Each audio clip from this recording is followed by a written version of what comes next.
सुप्रभात, नमस्कार। मैं सुधा सक्सेना। हम सब जानते हैं कि सृष्टि का विकास और हमारे जीवन का विकास प्रेम से होता है। प्रेम एक अनंत भावना है, असीम भावना है, जो कि बहुत प्रकार से, अनेकों प्रकार से हमारे जीवन में हमें दिखाई देती है। किंतु एक बात समझने की है कि जब हम किसी से प्रेम करते हैं तो हम स्वयं को खोना शुरू कर देते हैं। आइए इसी विषय पर कुछ हम चर्चा करते हैं। प्रेम केवल प्रेम करने से ही जाना जा सकता है। यह कोई ऐसी चीज़ नहीं है कि उसके बारे में की गई बौद्धिक चर्चा से उसे समझा जा सके। प्रेम कोई सिद्धांत नहीं है।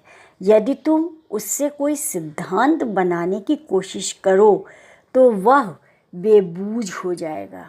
यदि तुम तैरना नहीं जानते तो यह भी नहीं जानते कि वह है क्या, और उसके बारे में जानने का फिर कोई उपाय है ही नहीं। तुम बाहर जाकर 1001 तैराकी से उसके बारे में चर्चा सुन सकते हो, लेकिन फिर भी तैराकी नहीं सीख सकोगे। वह तभी सीख सकोगे जब पानी में उतरोगे। तो उसी प्रकार यह किसी भी तरह से समझ में न आने वाली बात है। तुम्हें उसे समझने के लिए जिस प्रकार से तैरना सीखना होगा, नीचे नदी में जाना होगा, जोखिम लेना होगा, डूबने का खतरा उठाना होगा, तभी समझ पाओगे। और यदि बहुत चालाक हो तो तुम कह सकते हो कि मैं नदी में तब कदम ना रखूँगा जब तक तैरना ना सीख लूँ। बात है तो तर्कपूर्ण, लेकिन तब भी तुम तैरने के बारे में कुछ भी जानने में समर्थ ना हो सकोगे, क्योंकि तैरना सीखने के लिए तो नदी में कदम रखना ही होगा। तैरना केवल तैरने के द्वारा ही जाना जा सकता है। उसी प्रकार प्रेम केवल प्रेम करने से ही जाना जा सकता है। प्रार्थना केवल प्रार्थना करने के द्वारा ही जानी जाती है। इसके अतिरिक्त अन्य कोई मार्ग है भी नहीं। जब हम किसी से प्रेम करते हैं तो हम स्वयं को खोना शुरू कर देते हैं। किसी को प्रेम करना अपने अहंकार को मिटाना है। किसी को प्रेम करने का अर्थ होता है कि तुम उसे अपने ऊपर सत्ता सौंप रहे हो और उसके अधिकार में हो और समर्पित हो। हम वेदों का अध्ययन तो कर सकते हैं, लेकिन उसके लिए समर्पित और विनम्र होने की ज़रूरत नहीं है। यदि हम बहुत प्रवीण, बहुत कुशल और बहुत बड़े विद्वान बन सकते हैं, लेकिन उसके लिए समर्पित होने की आवश्यकता नहीं है।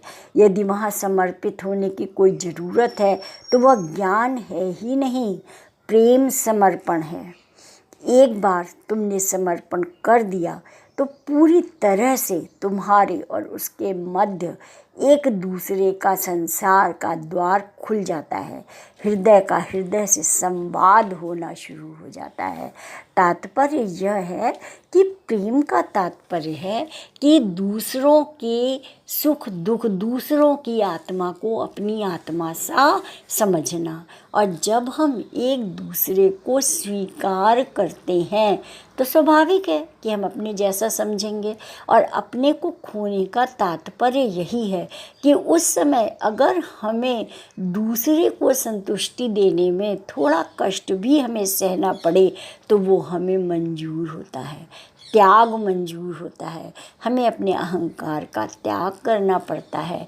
और इस प्रकार से अगर हम देखें तो ये बात जो है यह है कि प्रेम जब जो है वह हमें त्याग सिखाता है, अहंकार छोड़ना सिखाता है।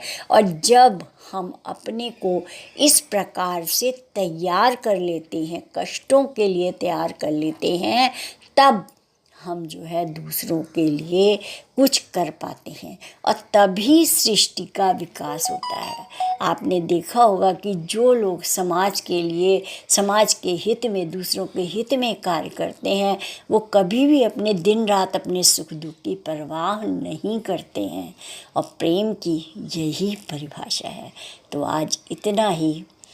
आप सब ने मेरे चैनल को लाइक और सब्सक्राइब किया, उसके लिए धन्यवाद है। और यदि आपको पसंद आया है तो निश्चय आप हमारे चैनल को आगे बढ़ाएं, उसे सब्सक्राइब, औरों को, अपने मित्रों को भेजें। धन्यवाद, नमस्कार।